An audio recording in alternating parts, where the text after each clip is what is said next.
பாரத்தை தலையில் வைக்கும் முன்பே இது ரொம்ப கனமானது, ரொம்பவே பெருசு, என்னால் சுமக்க முடியாது, ஐயோ இதை சுமந்து நடந்தால் என்ன ஆகும், எங்கே வலிக்கும், எப்படி வலிக்கும் என்றே நினைப்பு. காரணமே இல்லாது கெட்டது மட்டுமே நடக்கும் என்று நினைத்து கவலைப்படுகிறோம். பயம் நம்மை எந்த அளவு பலவீனமாக்கும் என்று தெரிகிறதா?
யக்ஞார்த்தம் குரு கர்மாணி.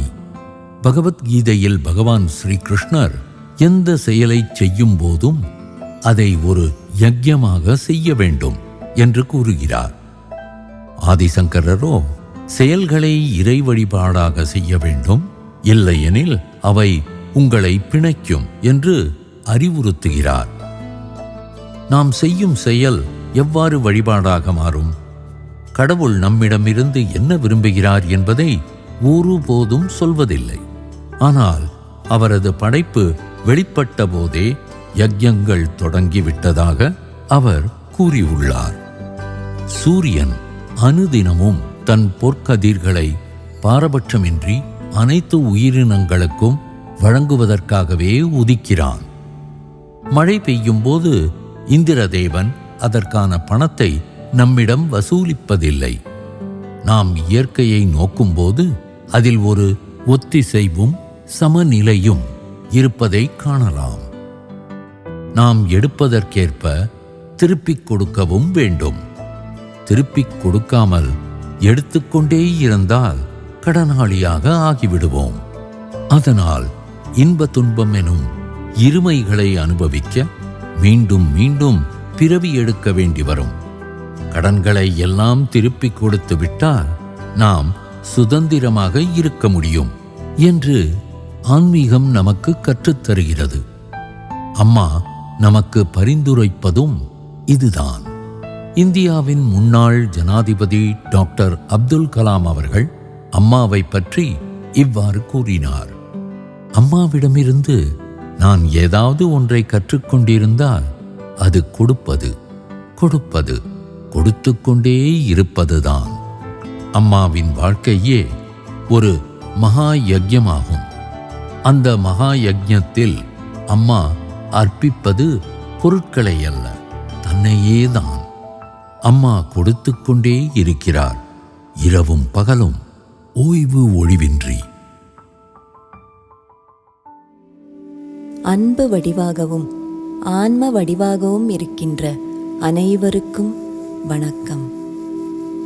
ആദ്യം എന്ന് പറയുന്നത് സ്വന്തം ശരീരത്തെ കാർന്ന വൈറസ് പോലാണ് എന്ന് തന്നെയല്ല, കണ്ടുമുട്ടുന്നവർക്കല്ലാതെ നമ്മൾ പകർന്നു കൊടുക്കുകയും ചെയ്യും. இல்லாததை கற்பனை செய்து கொண்டு தலை மீது பாரத்தை வைத்து சுமக்க முடியாது, சுமக்க முடியாது, சுமக்க முடியாது என்று புலம்புகிறோம். பாரத்தை தலையில் வைக்கும் முன்பே இது ரொம்ப கனமானது, ரொம்பவே பெருசு, என்னால் சுமக்க முடியாது, ஐயோ இதை சுமந்து நடந்தால் என்ன ஆகும், எங்கே வலிக்கும், எப்படி வலிக்கும் என்றே நினைப்பு. காரணமே இல்லாது கெட்டது மட்டுமே நடக்கும் என்று நினைத்து கவலைப்படுகிறோம்.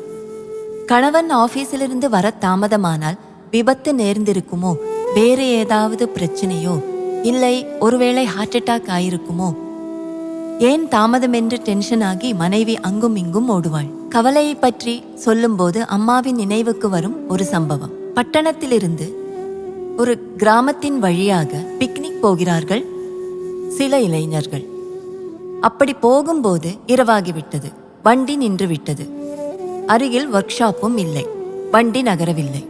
கிராமத்து ஹோட்டல்கள் மீது நம்பிக்கை இல்லாததால் அங்கிருந்து பட்டணம் சென்ற பிறகு சாப்பிடலாம் என்றெண்ணி இவர்கள் அதுவரை சாப்பிடவே இல்லை. வண்டி பழுதடைந்த இடத்தில் கடை ஏதும் இல்லை. பசிக்கிறது, ஆனால் சாப்பிட ஏதும் இல்லை. ஒரு விவசாயி இவர்களெல்லாம் வழியில் அமர்ந்திருப்பதை பார்த்து என்னவென்று விசாரித்தார். விவசாயியிடம் கேட்டார்கள், இங்கே ஒர்க் ஷாப் ஏதும் உண்டா? பக்கத்தில் ஏதுமில்லை என்றார். இந்த பக்கம் ஒரு பிக்னிக் போவதற்காக வந்தோம். வண்டி ரிப்பேர் ஆகிவிட்டது. ஏதாவது சாப்பிட்டீர்களா? இல்லை, எங்க ஊருக்கு போய் சாப்பிட்டுக் கொள்கிறோம். இந்த இரவில் எங்கே போவீர்கள்? காலையில் தானே மெக்கானிக்கை கூட்டி வந்து வண்டியை சரி செய்ய முடியும். வாருங்கள், என் வீட்டில் வந்து தங்கலாம் என்றார். முதலில் தயங்கினார்கள். வேறு வழியில்லை என்பதால் இளைஞர்கள் எல்லாம் அவனது வீட்டுக்கு போனார்கள். தான் படுக்கும் பாயையும் சேர்த்து வந்தவர்களுக்கு விரித்து போட்டான். போட்ட பிறகு அவன், நீங்கள் ஒன்றும் சாப்பிடவில்லையே, சமைத்து தந்தால் சாப்பிடுவீர்களா என்றான். அந்த இளைஞர்கள், ஒரு கிராமத்தான் தயாரிக்கும் உணவு தூய்மையாக இருக்குமா என்று நினைத்து தயக்கம் கொண்டார்கள். இங்குள்ள தண்ணீர் அசுத்தமா இருக்குமோ, நோய் வருமோ, இவனை நம்பலாமா, வண்டியை பிடுங்கிக் கொண்டு நம்மை விஷம் வைத்து கொன்று விடுவானோ என்றெல்லாம் சிந்தித்தார்கள். விவசாயி சாப்பாடு தந்தான். அங்கே ஒரு நாய் இருந்தது. வந்தவர்களில் மூத்தவன் அந்த நாய்க்கு சிறிது உணவை போட்டான். உணவில் விஷமேதும் இருந்தால் நாய் தின்றால் அதன் மூலம் தெரிந்துவிடும் என்று நினைத்து பிறகு இவர்கள் சாப்பிட்டார்கள். சாப்பிட்ட பின் படுத்துறங்கினார்கள். ஒருவன் ஒன்றுக்கு போக எழுந்தான். அங்கே நாய் செத்து கிடந்ததை பார்த்தான். அவனுக்கு சட்டென்று தலை சுற்றியது. ஐயோ, நாம் சாப்பிட்டது விஷம்தான். சிறுநீர் கழிக்க எழுந்தவனுக்கு வயிற்றுப்போக்கே வந்துவிட்டது. பயத்தால் கக்கூசுக்கு ஓடினான். கக்கூஸ் போனவன் தலை சுற்றி மயங்கி விழுந்தான். அடுத்தவன் போன போது முதல் ஆள் கிடப்பதை பார்த்தான். உலுக்கி எழுப்பிய போது, டேய், உணவில் விஷம் இருந்திருக்கு, அங்கே நாய் செத்து கிடக்கு என்றான். அதை கேட்டவனுக்கும் வயிற்றை புரட்டியது. வாந்தி எடுக்க தொடங்கினான். இவர்கள் பின்னால் வந்த மற்றவனுக்கும் வயிற்றை புரட்ட அவனும் வாந்தி எடுத்தான். ஒரே கலைவரமாகி விட்டது. விழித்து கொண்ட விவசாயியும் மனைவியும் போய் டாக்டரை அழைத்து வந்தார்கள். டாக்டர் அவர்கள் எல்லோருக்கும் மருந்து கொடுத்துவிட்டு, இங்கே என்ன நடந்தது என்று கேட்டார். இந்த வீட்டில் தந்த உணவைத்தான் ராத்திரி சாப்பிட்டோம். இவர் எங்களுக்கு முன்பின் தெரியாத ஆளல்லவா? அவர் எதை தந்தாரோ, எங்களிடம் உள்ளவற்றை திருடுவதற்காக எதையாவது செய்தாரோ? புதிய ஆளாயிற்றே. இங்கே நல்ல குடிநீர் கிடையாது. நீரில் விஷம் இருந்தால் அப்படி தந்ததில் விஷம் இருக்குமா என்று சோதிக்க அவர்களின் நாய்க்கு சாப்பிட கொடுத்து விட்டு நாங்களும் உணவை உட்கொண்டோம். இரவில் எழுந்தபோது நாய் செத்து கிடந்தது. எனக்கு பேதி தொடங்கியது. இப்போது எங்கள் எல்லோருக்குமே வாந்தி பேதியாய் இருக்கிறது. அவர்களை கூட்டி வந்த அந்த கிராமத்தான், நாங்களும் இதே உணவைத்தானே சாப்பிட்டோம், எங்களுக்கு வயிற்றுப்போக்கு ஒன்றும் இல்லையே, எப்படி இவர்களுக்கு மட்டும் வந்தது என்றார். இளைஞர்கள் அதற்கு, இந்த நாய்க்கு கொடுத்த பின் தான் சாப்பிட்டோம், நாய் செத்து விட்டதே. ஐயோ, என்ன சொல்கிறீர்கள்? ராத்திரி நாயை ஒரு ஜீப் வந்து மோதிவிட்டது. அது இரத்த காயத்துடன் கிடப்பதை பார்க்கவில்லையா? அப்படித்தான் அது செத்தது.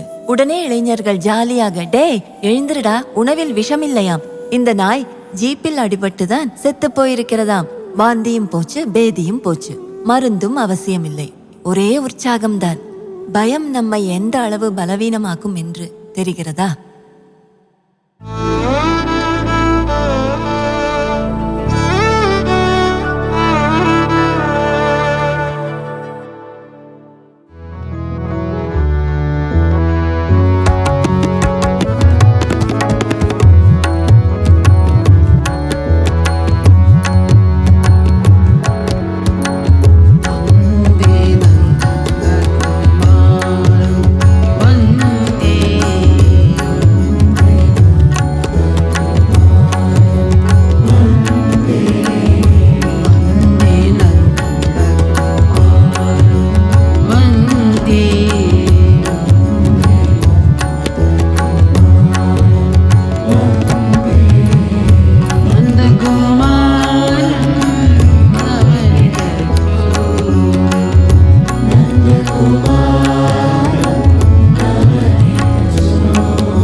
அகமதாபாத் செல்லும் வழியில்.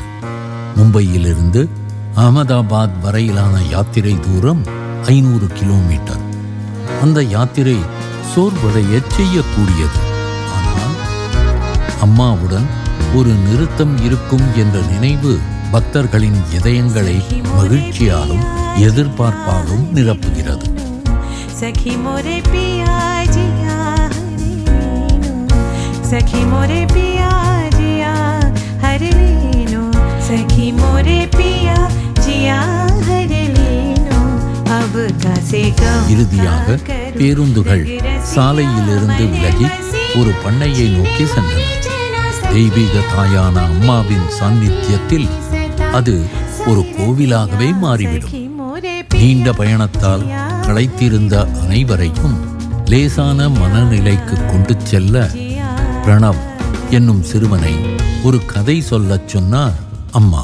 முதலாளி வீட்டுக்கு களைப்பாக வந்தார். சுப்பாண்டி செய்த சப்பாத்தியை சாப்பிட அமர்ந்தார்.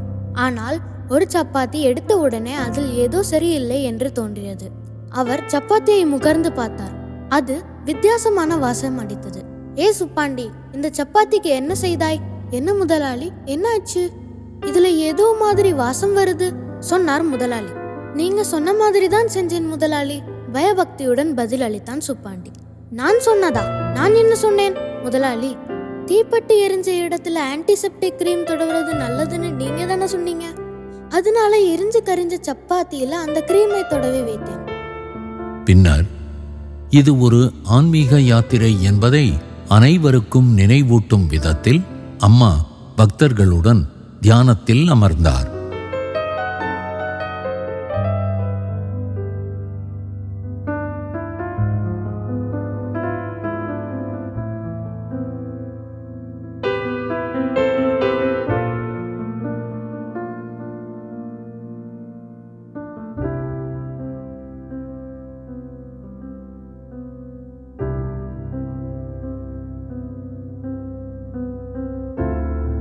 தியானத்தை தொடர்ந்து கேள்வி பதில் நேரம்.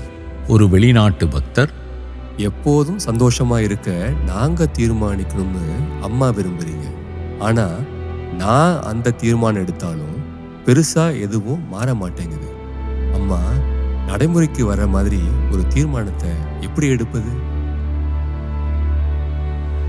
நாம் சிரித்தாலும் அழுதாலும் காலம் கடந்து போகும். வெறுமே கண்ணீர் சிந்துவதால் எதையும் அடைய முடியாது. மாறாக எதையாவது இழக்கவும் நேரலாம். நம் கையில் ஒரு காயம் பட்டதாக வைத்துக் கொள்ளுங்கள். அழுது கொண்டே காயத்தை பார்த்து கொண்டிருந்தால் அது குணமாகாது. மாறாக இன்ஃபெக்ஷன் தான் உண்டாகும். மருந்து தடவுவது அல்லது ஊசி போடுவதுதான் அதற்கான நடைமுறை தீர்வு. அதே போல ஒருபோதும் துயரப்படாமல் மனம் தளராமல் இருக்க முயற்சி செய்யுங்கள். மகிழ்ச்சி இல்லை என்றாலும் முன்னோக்கி நடை போடுங்கள்.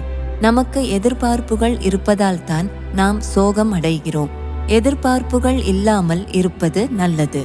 உலகிற்கு நம்மால் என்ன கொடுக்க முடியும் என்பதை பற்றி சிந்தியுங்கள். இன்று உங்களால் நன்மையொன்றும் செய்ய முடியாவிட்டால் நாளை சிறப்பாக ஏதாவது செய்ய முயற்சி செய்யுங்கள். நாளை இல்லை என்றால் மறுநாள் முயற்சி செய்யுங்கள். முயன்று கொண்டே இருங்கள். அதற்கு பிறகு அம்மா பக்தர்களுக்கு உணவு பரிமாறி அவர்களுடன் பஜனைகள் பாடினார்.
भजन मारा छो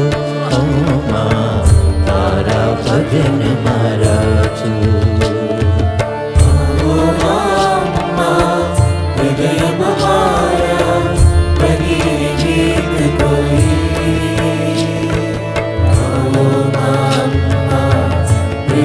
हमारा बलिने मूरत कोई।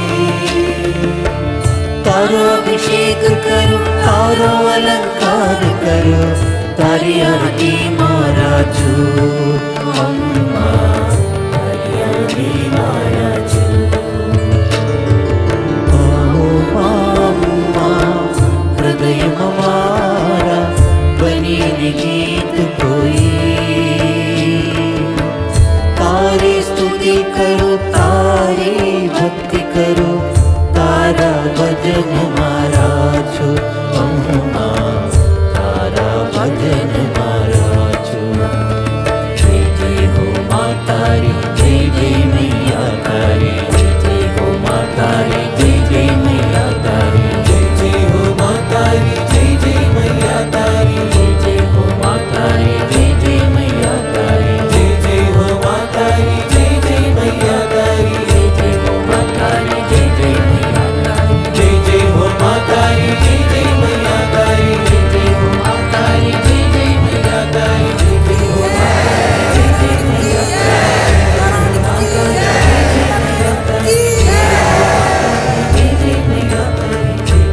मातारी, जय जय मैया அங்கே குடியிருந்த உள்ளூர் வாசிகள் அனைவரும் உணவருந்தி தரிசனம் பெற்றார்களா என்று அம்மா உறுதி செய்தார்.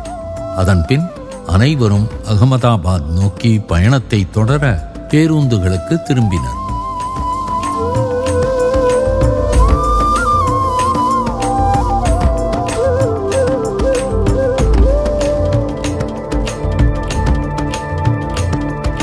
श्रीमाता स्वरूपिणी, श्रीमाता स्वरूपिणी, श्रीनाथ सुवासिनी, श्रीमंगलदायिनी।